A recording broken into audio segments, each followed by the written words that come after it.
Hello guys, and welcome back to my YouTube channel. This video is part of our tutorial series on C++ standard template library. From previous three video we were discussing the concept of templates because it is a prerequisite to know some basics of templates before starting the standard templates library. So in previous video we wrap up the topic of templates.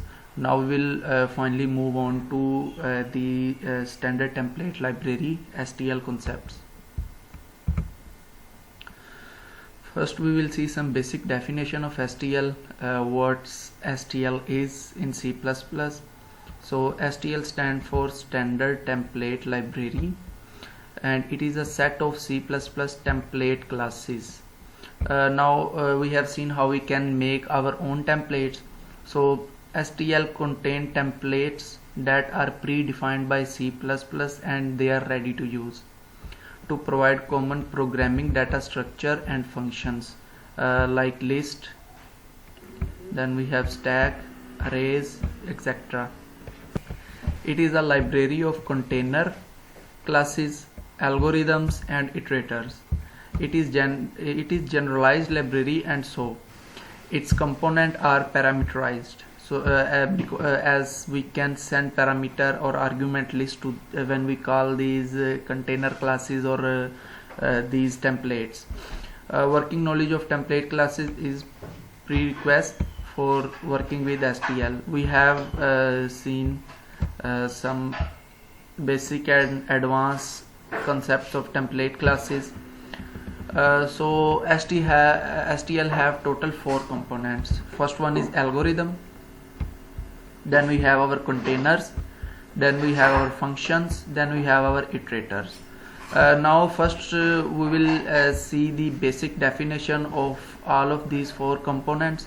Then we progress in this series, we will see each of them one by one in detail with the coding examples. So first of all we have algorithms. Now what are the algorithms in STL? The header algorithm define a collection of functions. So algorithm is a collection of functions specially designed to be used on range of element. They can act on containers and provide mean for various operation for the contents of the container.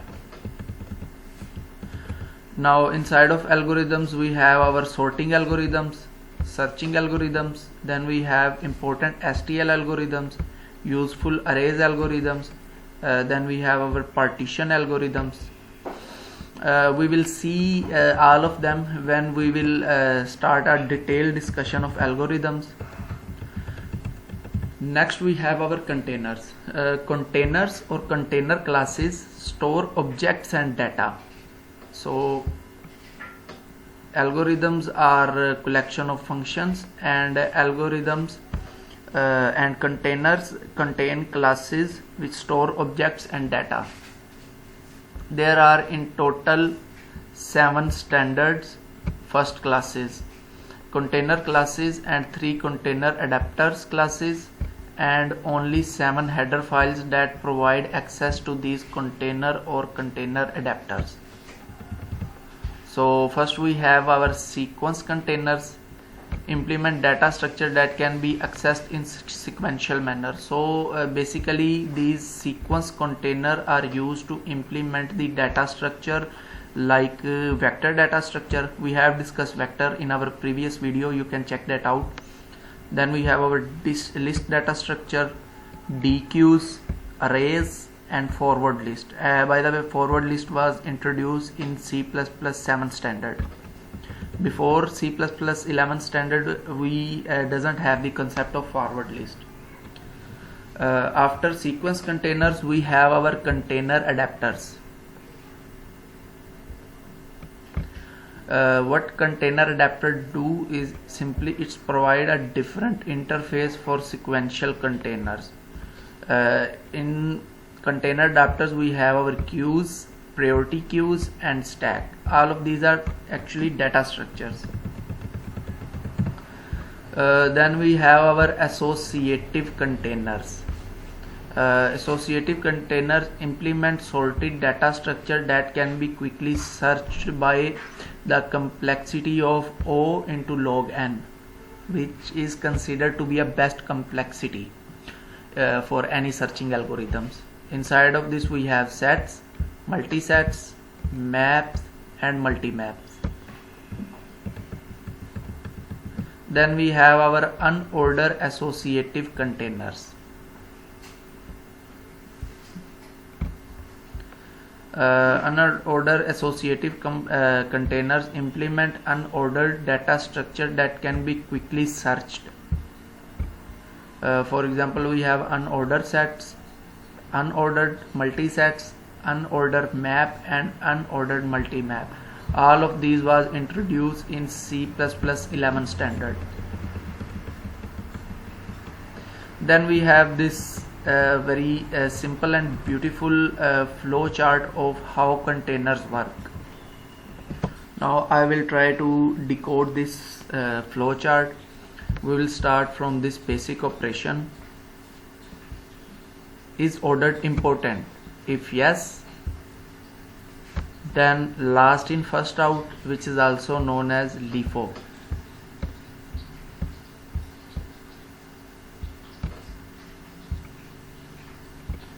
If yes, if it follow LIFO practice, then it is a stack, and if it doesn't follow LIFO, then it should follow FIFO, which is short abbreviation for first in and first out. If yes, then it is a queue. LIFO is related to stack and FIFO is related to queue. And if no, then it is a priority queue, in which we set priority to each element and then get these elements according to that priority. Now if the order doesn't matter, then we have these cases. Either it can allow duplication or it doesn't allow duplication.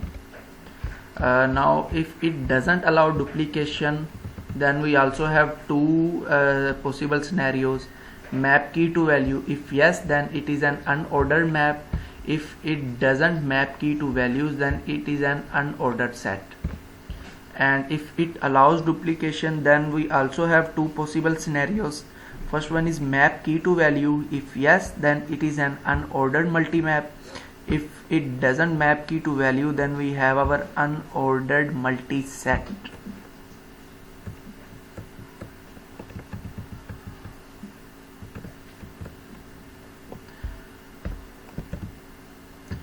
And these was example of adaptive containers and unordered containers, or you can say flow chart of adaptive container and unordered. Now we will see a flow chart of ordered container and sequence containers. So our base operation is if it is dynamic in size. If no, then it is an array, because when we discussed array in our previous video, we point out that arrays only made when we define the number of possible element that can be in that array. So it is not dynamic in size. We have to define the size of array when we are defining that array. So if it is dynamic in size, then we have a lot of different possibilities and scenarios. Does this keep sorted? If no, if it isn't sorted, then insert. Then we have if it insert or erase element in middle. If no, then we have does it insert element at front. If no, then it is a DQ. If yes, then it is precedent pointers.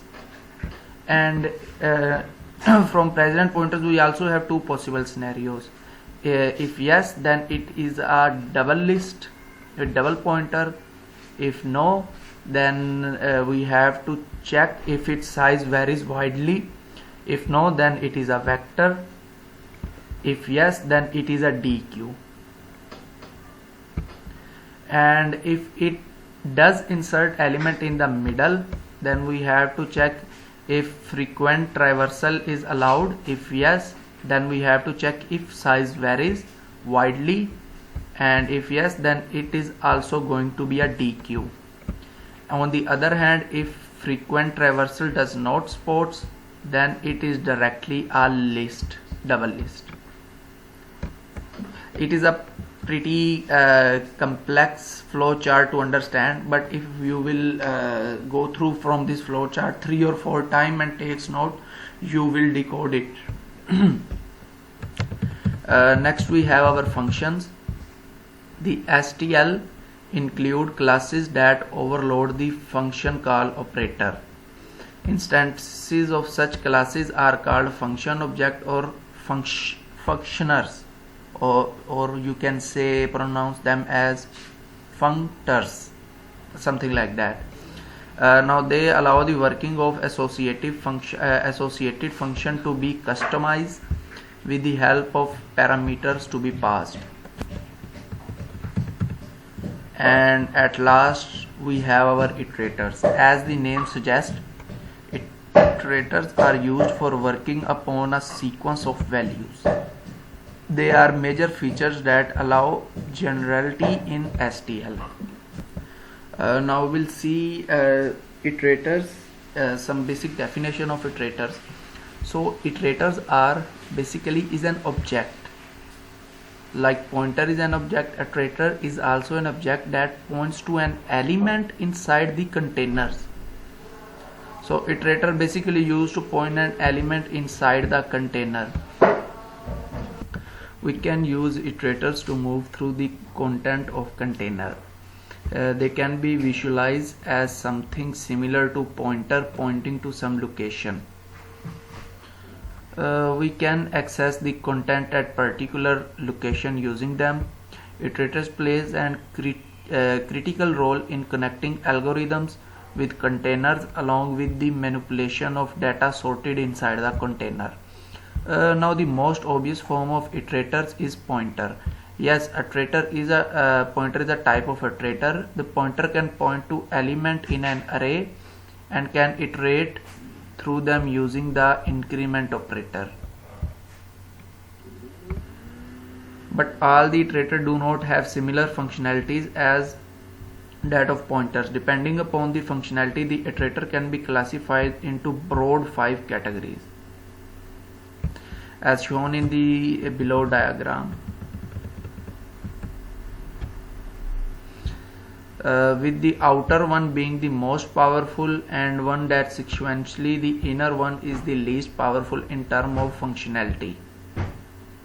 So first we have our random access iterator, then we have our bidirectional operator followed by forward operator, and then we have our input and output iterators. Now each of these iterators are not supported by all the containers in STL. Different containers support different iterators, like vector support random access operator iterator, while list support this bidirectional operator. The whole list is given below. So we will see them one by one. For vector we have random access iterator. For list we have our bidirectional iterator. For DQ we have our random access. For map we have our bidirectional. For multi-map we have also bidirectional.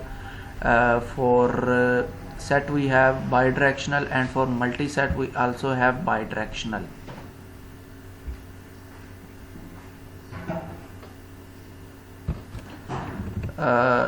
Now there are also some container that doesn't support any type of iterators, like stack, queue and priority queue. They all does not support any type of iterator.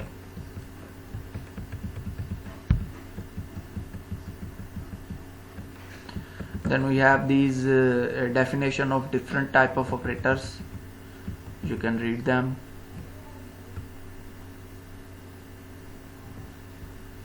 Then we have this functionalities with respect to various